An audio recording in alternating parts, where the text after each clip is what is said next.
start with reversible work. Okay, so so far we've gone through the first law, and so that's great. The first law, let me just, in differential form, and because it's differential because we are looking at derivatives. So we saw that we arrived at this state function, right? It's path independent. This is called the internal energy or just the energy. Okay, and it's a state function. And so now we'll use the word state function for something that's path independent. Okay, and that was equal to this combination of dW plus dQ. And we know now that these really are the ways that systems and surroundings interact. Okay, those are the only two most general ways that systems can interact. So if you want to change a system, these are the ways to directly change or measure a system. Okay, we always are doing measurements on systems, right? As an experimentalist, chemistry is an experimental field. Regardless of how you do it, you're always interacting with the system to measure it. Okay, that interaction, when we look at big systems, like on the systems of many moles, that interaction doesn't perturb the system, or it doesn't really affect our measurements. But in fact, next semester, when we deal with quantum mechanics is very screwy, and because things are so small, small in quotes, when we interact with the system to measure it, it has profound consequences on the system and on our measurements.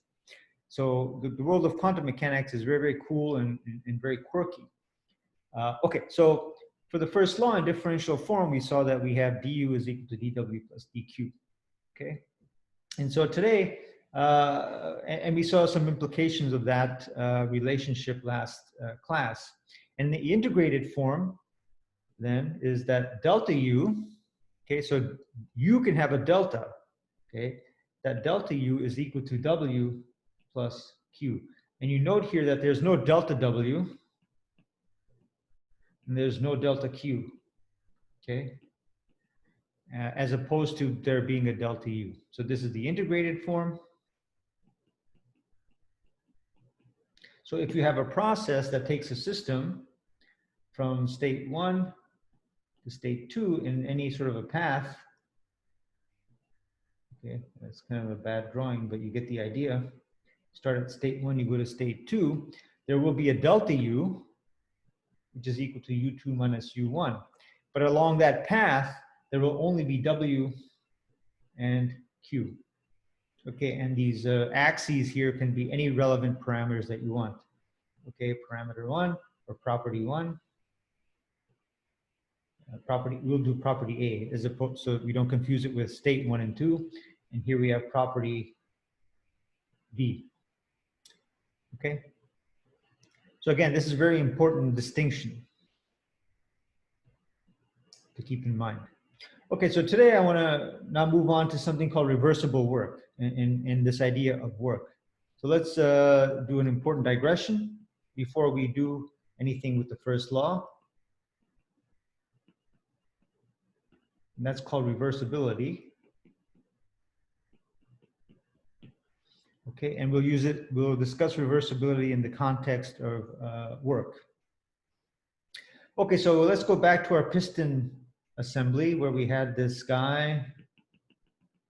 Okay, and we have we'll use a gas for now because I'm going to use the ideal gas equation of state in a moment.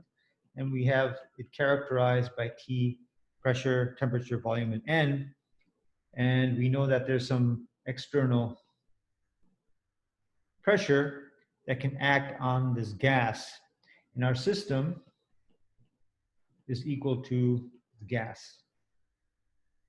Okay, so we have been very precise in defining what our system is.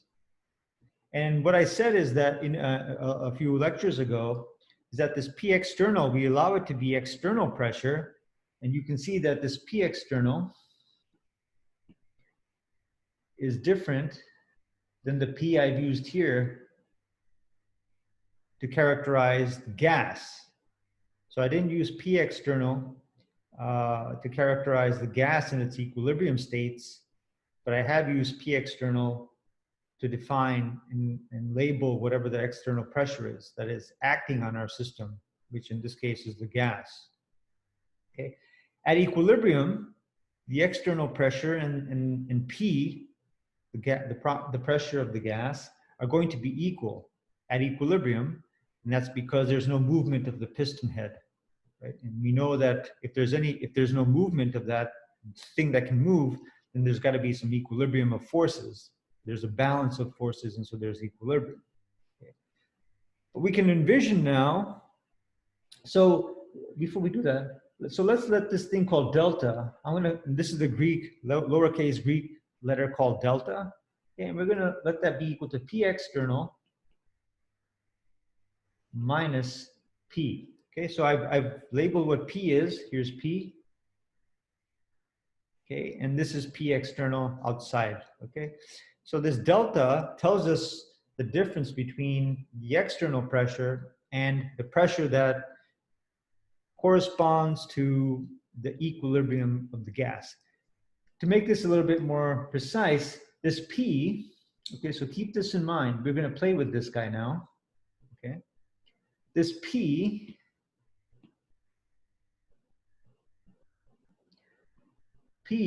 comes from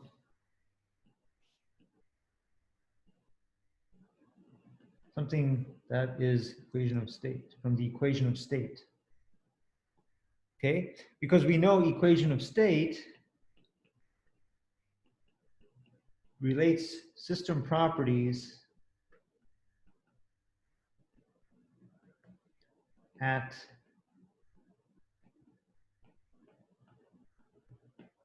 equilibrium. Oops, sorry. Okay, so this P without any subscript is something that comes from the equation of state, or it's inherent to the system when the system is at equilibrium. So this P corresponds to system at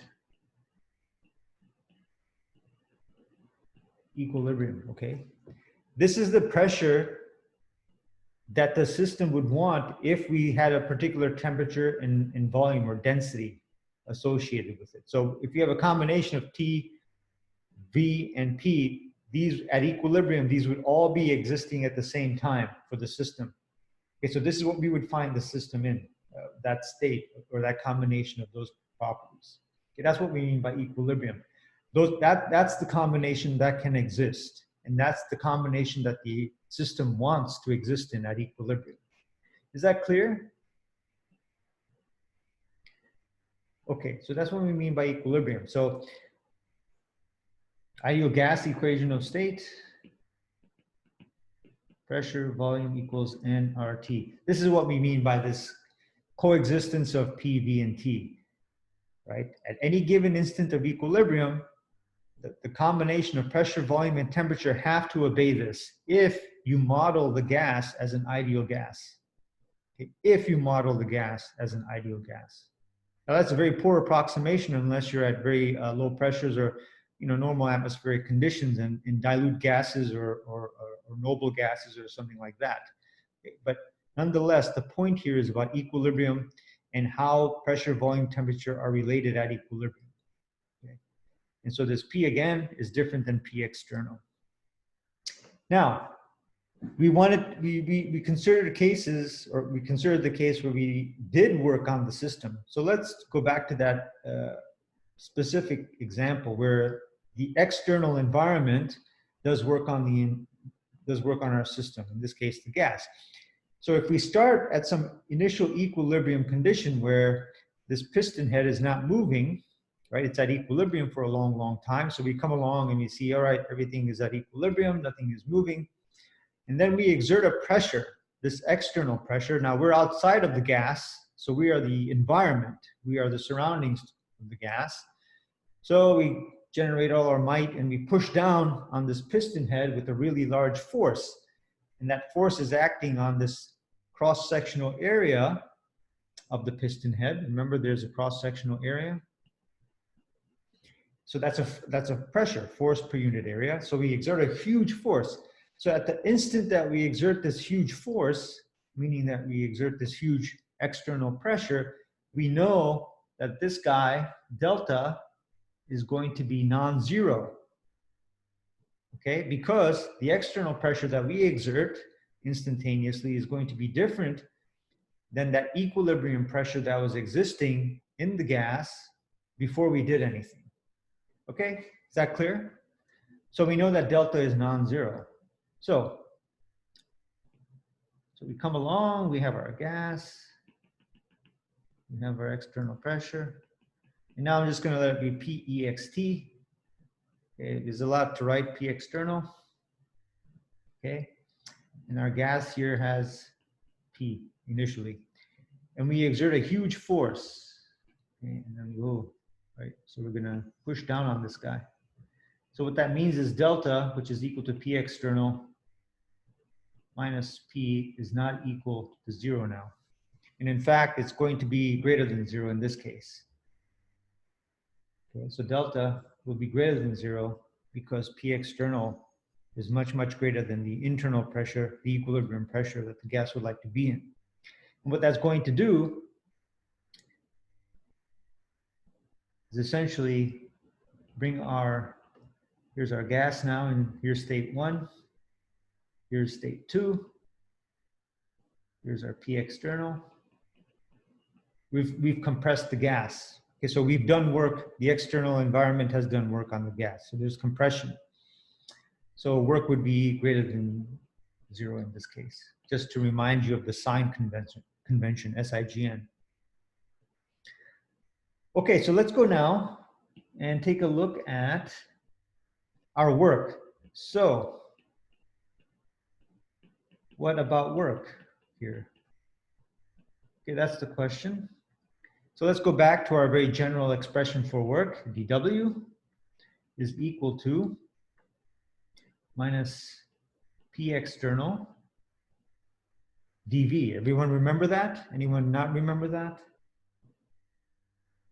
Okay, remember? So this is our very general form of work. It's called pressure volume work, again, to remind you, as opposed to electrical work. So there's some examples using electrical work in those supplementary problems I put on the Canvas website. So please take a look at that, and that'll give you another example of what I mean by specific types of work in specific cases.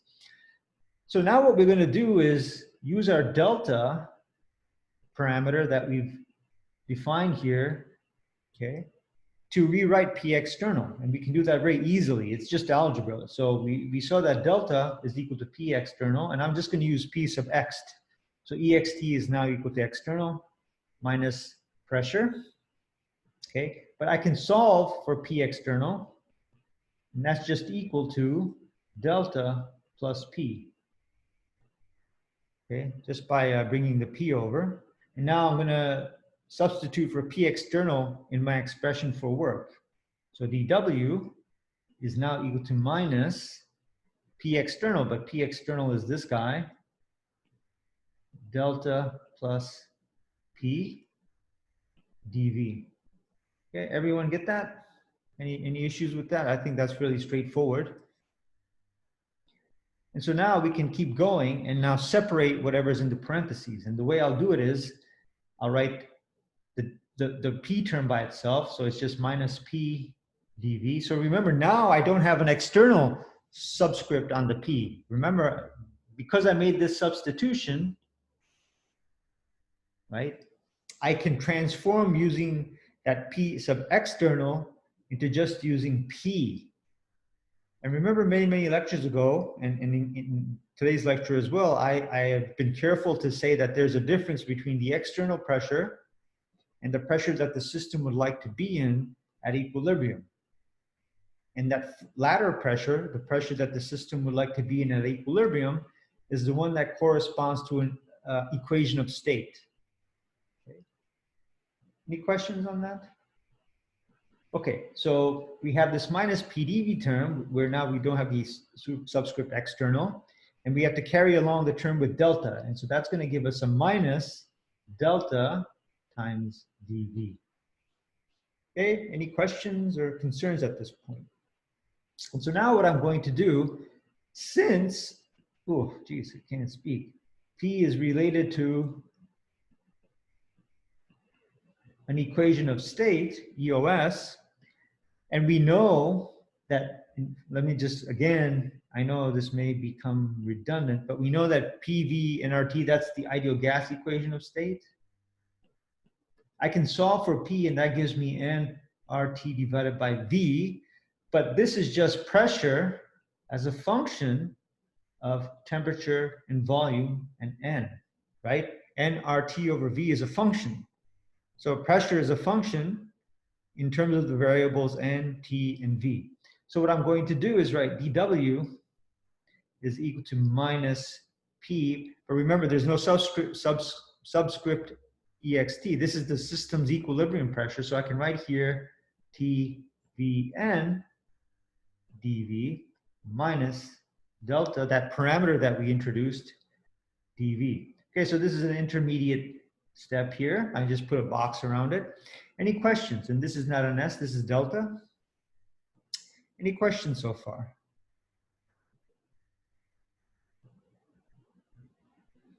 All right, all right. Now let's take a look at some implications of this. Implications of, let's see, delta. Okay, so this is very important. What are they? On work. Okay, so let's now consider the first case. Okay, so here, let's say here, delta is equal to 0. Okay, so if delta is equal to 0, P external minus pressure, and this pressure now we know is a function of temperature, volume, and N, and this is going to equal 0. 0, exactly, it's 0. So I'm gonna say that delta, which is equal to P external minus P of temperature, volume, and N, that's equal to 0.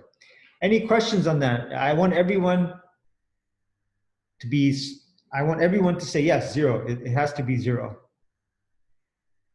Okay? All right, so if delta is 0, well, what's work? dW is equal to minus pressure of T, V, and N. Is there any term arising from delta? No. I don't think so, no, because delta is 0. So in this case, for delta is equal to 0, this is our work. And now, is this work that is done on the system, or is this work done by the system? For this particular example that I started with, where delta was greater than 0. This is the particular example that we are working with here. And let me just write that here for So done by the system? Sorry? Done by the system? Well, so if the system is reducing its volume, and with our sign convention, oh, you know what? I forgot a dV. Geez, I forgot. There should be a dV here, right? So in this case, the volume is decreasing, so dV is, in terms of SIGN, negative. Negative. And then we're multiplying it by a negative in the front. And then it's positive, so then it becomes work that's being done on the system. Exactly. So in this case, work is being done on the system. Exactly. Okay. So let's keep that in mind. Work done on system. Okay. This is the work done on the system. Any questions, any confusion or need for further clarification? Okay, so this is the case where delta is equal to 0. Now let's consider the case where we say delta is greater than 0. So this is the situation that we were, P external minus P of temperature, volume, and N is greater than 0. Okay, and in this case, dW is going to be minus pressure of TVN dV minus delta dV. And that's just this expression up here. I've just brought it down.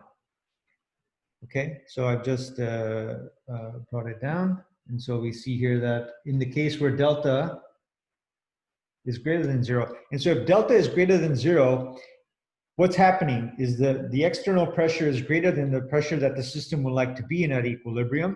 And so we're compressing it, right? We're pushing the piston down, right? And so this is further a clarification that we are doing work on the system. We're doing work on the system by compressing it. Just imagine you pumping a bike tire. You're actually doing work, and it becomes more palpable as more air gets into the tire. Then you really got to push, unless you use a mechanical compressor or something. But that's cheating. But anyway, okay. So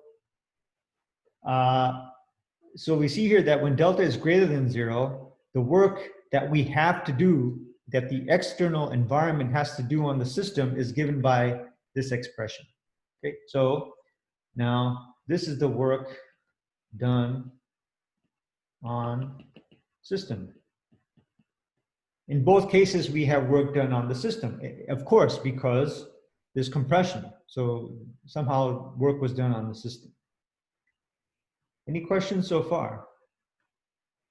Okay, great. And so what I'm going to do is I'm going to label this 1, and I'm going to label this 2. Okay. And now what I want to do is take the difference. So let's consider the difference between dW1 and dW2. Okay. So I want to know if delta is equal to 0 or delta is non-zero, and if delta is non-zero, if it's greater than 0, what's the difference in the values of the two works that are done on the system? So we know work is done on the system in both cases. Okay, work is done on the system in both cases, but what's the difference in the amount? It seems that there's probably going to be some difference. So let's look at the difference.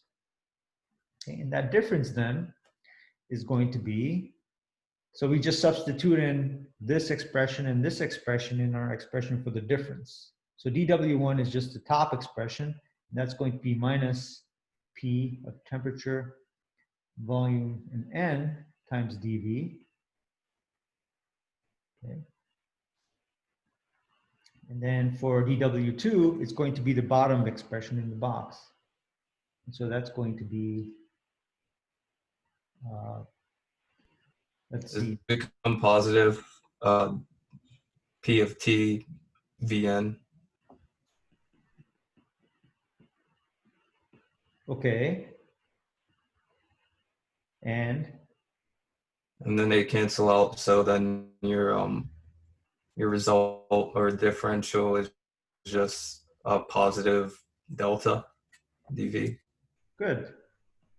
Right. So I will, that's right. I'm just, so what I wrote is okay, right? You have this positive delta V, and the first two terms cancel. So these two terms cancel, and you're left with a plus delta times dV. Does that make sense to everyone?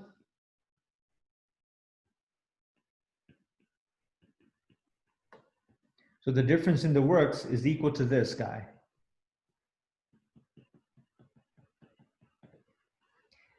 So there is a difference. There is a difference in the amount of work that the surroundings have to do on the system to compress it, when there is this difference between this equilibrium pressure that the system would like to always be in, that's given by this equation of state, and that's given or represented by this P without a subscript, and this external pressure. So when you have this difference between the external pressure and the equilibrium pressure that the system would like to be in, there's a difference in the amount of work that the surroundings have to do to compress it. Okay, and that's amazing. There's a difference. So let's go back to this picture, and maybe that, often picture is worth 1,000 words. So we have here an external pressure. Okay, we come in, this is our equilibrium state 1. We come into a room, you see this piston, nothing is moving, everything is static, so we know that there's equilibrium. So the pressure inside of the gas, which is our system, the system is our gas, and the external pressure, whatever it is, are at equilibrium. They're the same. Okay? But now what we do is that we exert this random violent force, just push the thing down. Okay? Instantaneously, we just push it down. And at that instant that we push it down, just like when you're pumping a bike tire, right? You're going to disrupt this equilibrium or this balance between the external pressure and the internal pressure, okay? So that there's a delta. The moment you push down on that pump, there's going to be a delta, okay? Right? And so what we said is that the work that you do in the cases where you don't have a delta and where you do have a delta is going to be this. There's a difference in the work, okay? And that work actually depends on the difference between this external pressure and the equilibrium pressure. So the larger this difference, so remember delta is equal to P external minus pressure that the system would like to be in at equilibrium. The larger the difference between those two, the bigger the difference in the work that has to be done on the system to make that compression happen. Okay, that's pretty profound. So let me say that again. If you come into this room and you see this piston head, this piston assembly in your equilibrium state 1, right?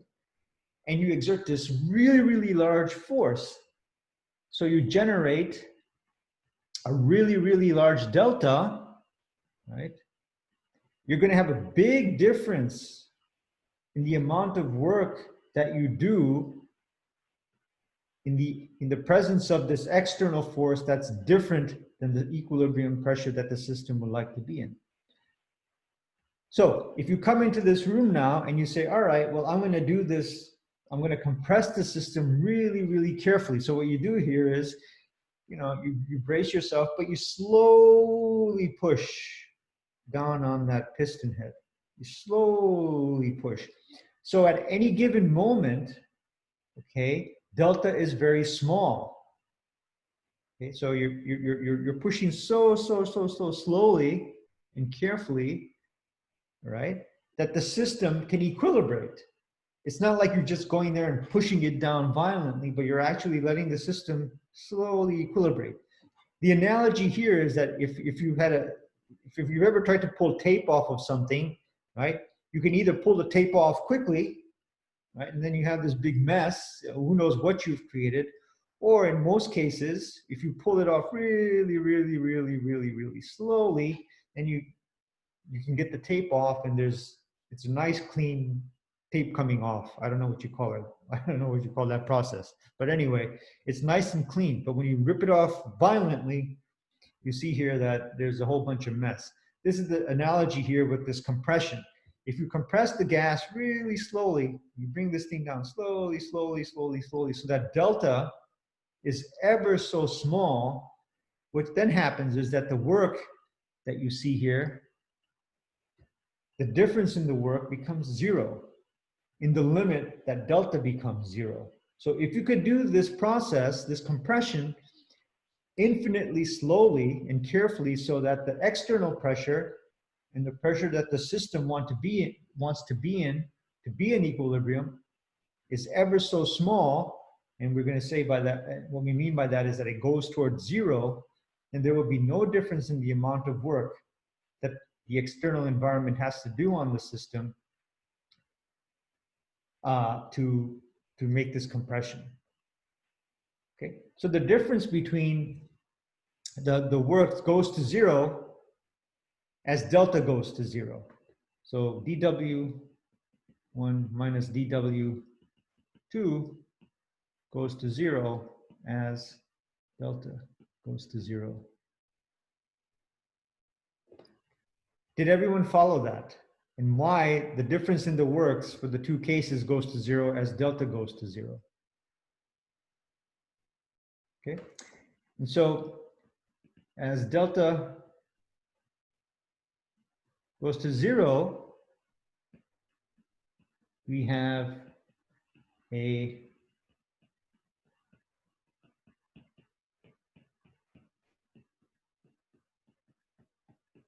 reversible process. Okay? And so what this means is for a reversible process,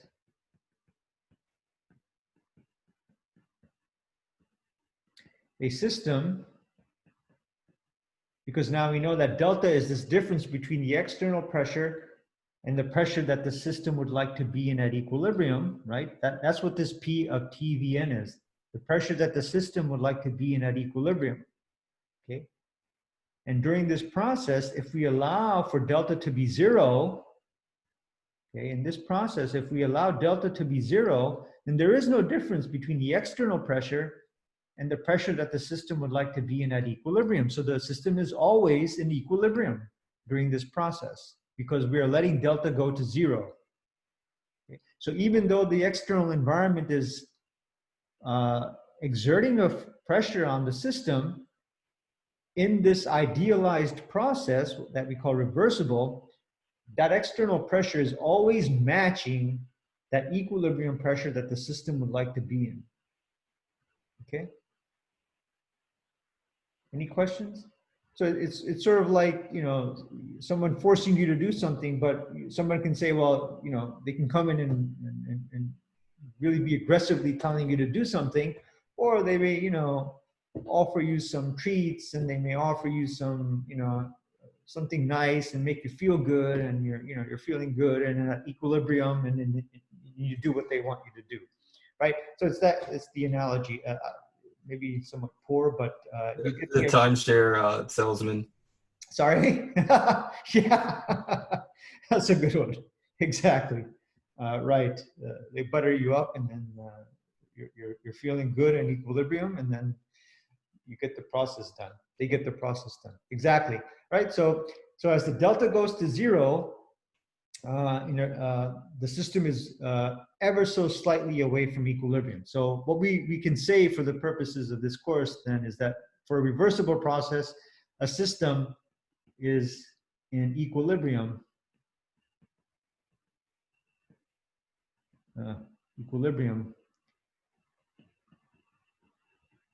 during the process. Okay, and so this is an important concept, that it's ever so slightly away. Delta is zero because we're taking this limit of delta going to zero in this process. Okay. Any questions so far? So this is a very important. So in a reversible process, okay, we know that when we deal with a process, we have to define a system, right? In thermodynamics, you have to define your system. So for a process that is reversible, the system will be in equilibrium along that process. We will simplify this concept and say that the system is in equilibrium along that process. So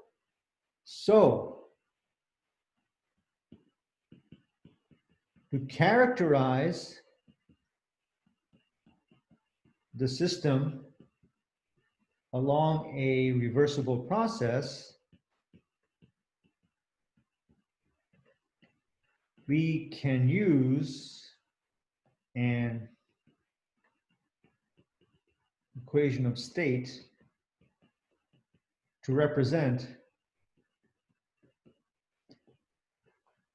the system's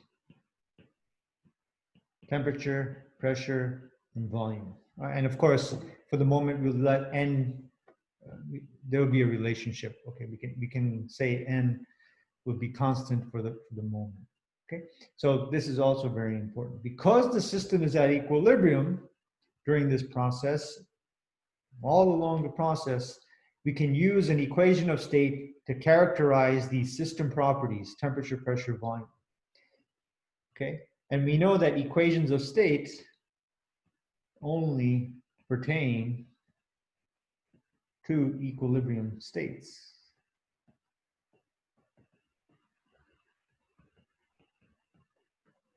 Okay. So now we see here that everything is now sort of coming together into a more or less consistent whole. Okay, so any questions on that? Okay, there's one more point I want to address here that's related to the two works. So this discussion so far has introduced the reversible process, and this reversible process, these are the key concepts here that you're seeing in front of you that are very important. Now, this is an idealization.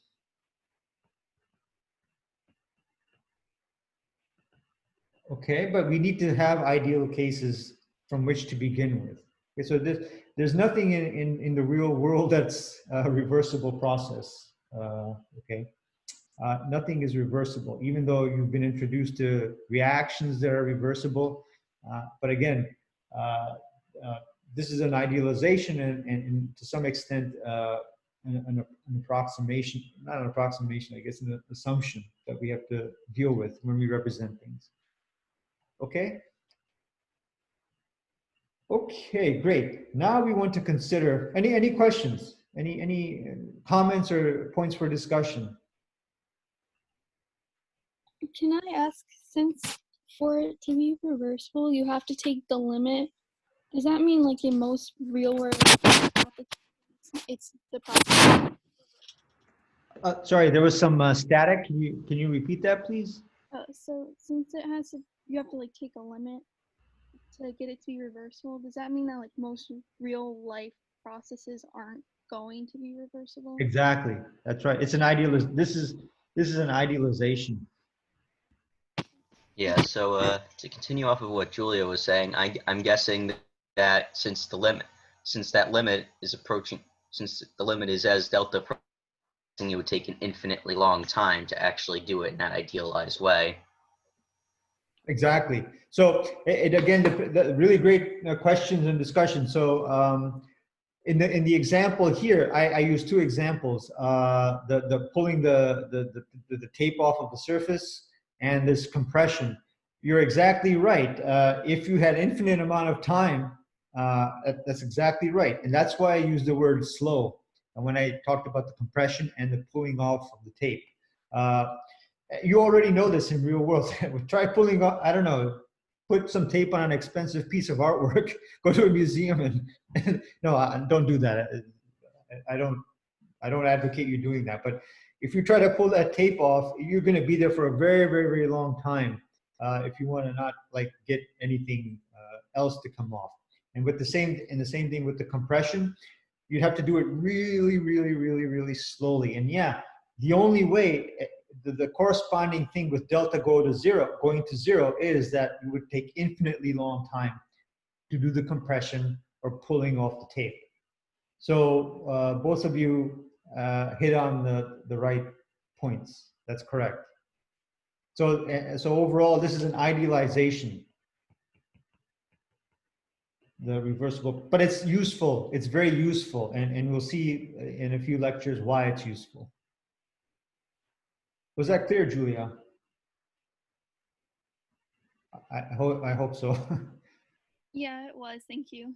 Okay, and who else contributed? I didn't see. That was me. And you are? Michael. Okay, Michael. Yeah, thanks. Great discussion. Okay, so the last point, I'm going to move on to the last point, and that's really to look at a very important aspect of the amount of work that's done in the two cases, where delta goes to zero and where delta is not zero. And this is very important too. This is another point about reversible processes. So we saw that dW1 minus dW2 is equal to plus delta times dV. And let me just scroll back up. And that was this expression right here. Okay. And dW1 corresponds to delta equal to 0, and dW2 corresponds to delta greater than 0. So let me just rewrite that here. So this corresponds to delta is equal to 0, that limit, and this corresponds to delta greater than 0. Okay. So this is reversible. Can I write reversible now for delta equal to 0? Is everyone okay with that? Because dW1, where delta is equal to 0, that's the reversible case. Does that make sense to everyone? Any objections for me writing that? Okay, so then what I'm going to do is write dW1 is equal to dW reversible, because that was the case where work was done in a reversible manner because delta is equal to 0. We let it be exactly 0, that's fine. Again, it's idealized, it's okay. And for dW2, we'll call that irreversible. We'll just call that irreversible because it's the opposite of reversible, because delta is not equal to 0, right? Here, delta is not equal to 0. That's the opposite of delta equal to 0. So we'll just say dW irreversible. Okay, and so since these are really long words, I'm just going to write dW REV for reversible, and this is dW IRR for irreversible. Okay, just everyone okay with that? And so now I'm just going to rewrite this guy in terms of our new language, reversible versus irreversible.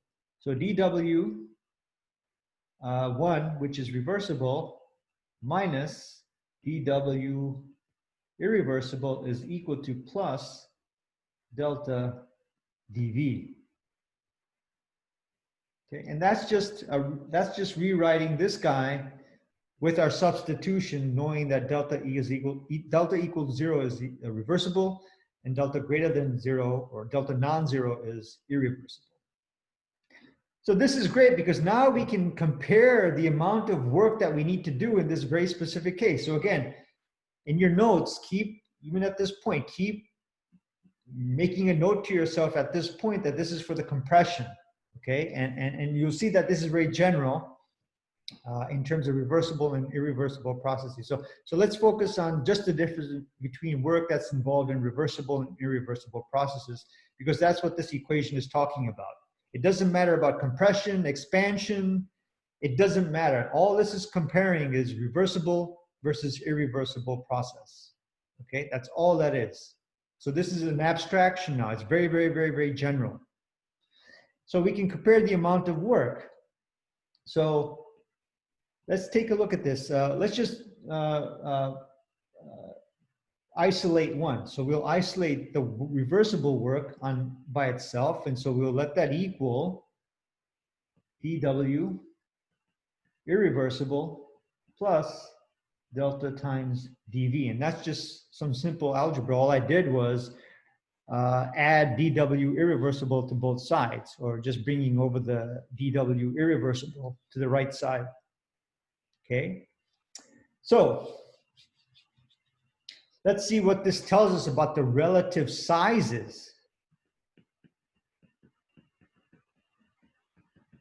or amounts of work. Okay, reversible versus irreversible. That's what we're after here. So dW reversible is equal to dW irreversible. So now there's going to be a difference. All right, plus delta dV. In this case, what was delta? Delta was greater than 0, right? For our compression, delta was greater than 0. And what was the sign of dV? Greater than 0, sorry? Negative, because Exactly. compression. Yes, good. It was less than 0. Exactly. So we know now that dW reversible is equal to dW irreversible. And so what is the sign? If I have delta being greater than 0 and dV being less than 0, how much is this? What's the sign of this extra contribution that I'm going to have on the right-hand side? SIGN. So this guy is greater than Would it be 0. negative? Yes, negative, right? Because this guy is positive and this guy is negative. So positive times negative is going to be negative. Does that make sense? So I'm going to have here a contribution then that is plus a negative number.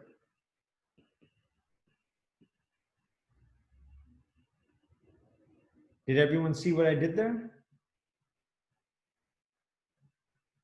Okay, so I'm going to have dW irreversible plus something that's a negative number. Okay? All right, okay. So if we're doing compression, what's the SIGN?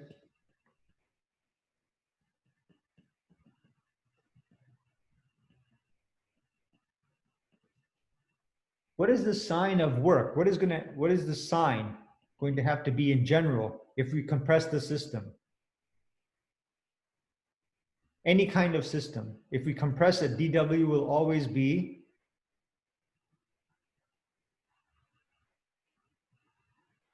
what would be the sign, SIGN of work?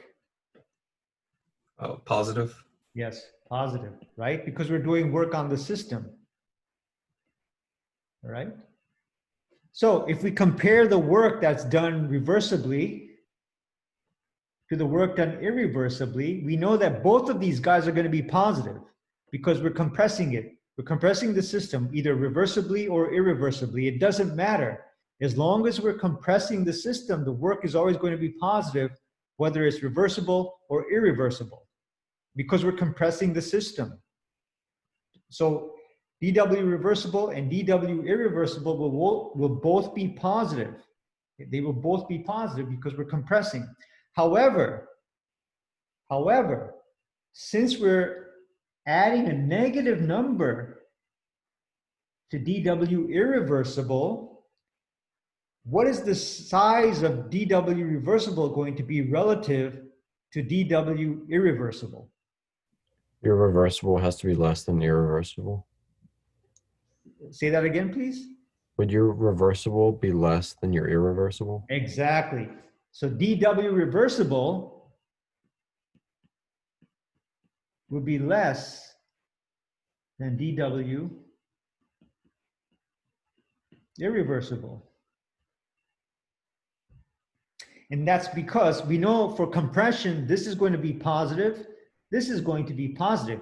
Both of them have to be positive, whether you do something reversibly or right, whether I violently pump the tire or whether I pump the tire really, really slowly, I'm doing work. So the work from the system's perspective is positive. That work, in either case, whether I do it fast or whether I do it slow, is still going to be positive. The only difference now is that if I have a reversible work, what I'm doing is subtracting this guy, which is negative, from a positive number, which is this guy.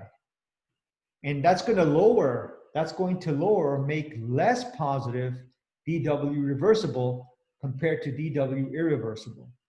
And so therefore, dW reversible is going to be less than dW irreversible. And what this means is that if you have a reversible process, you're going to have to do less work on the system to make the same amount of compression than you would if you had an irreversible process. So I can either do the compression from the same initial and final volume, so I can start at the same volume and I can stop at the same volume.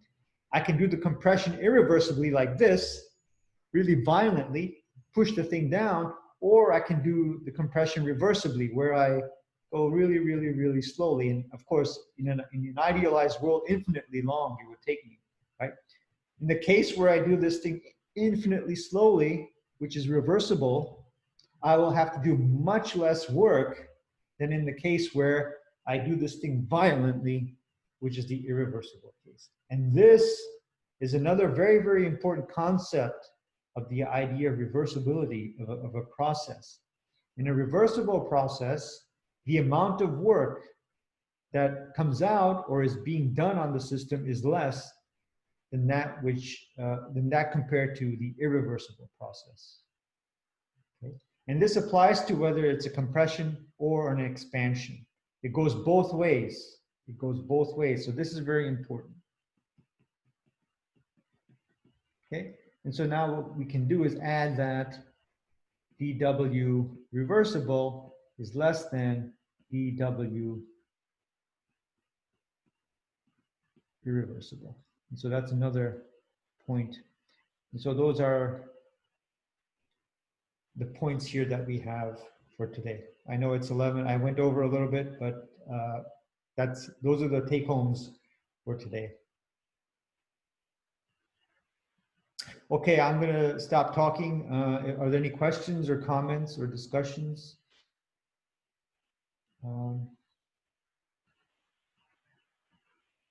Okay, so this is a very important lecture, this idea of reversibility.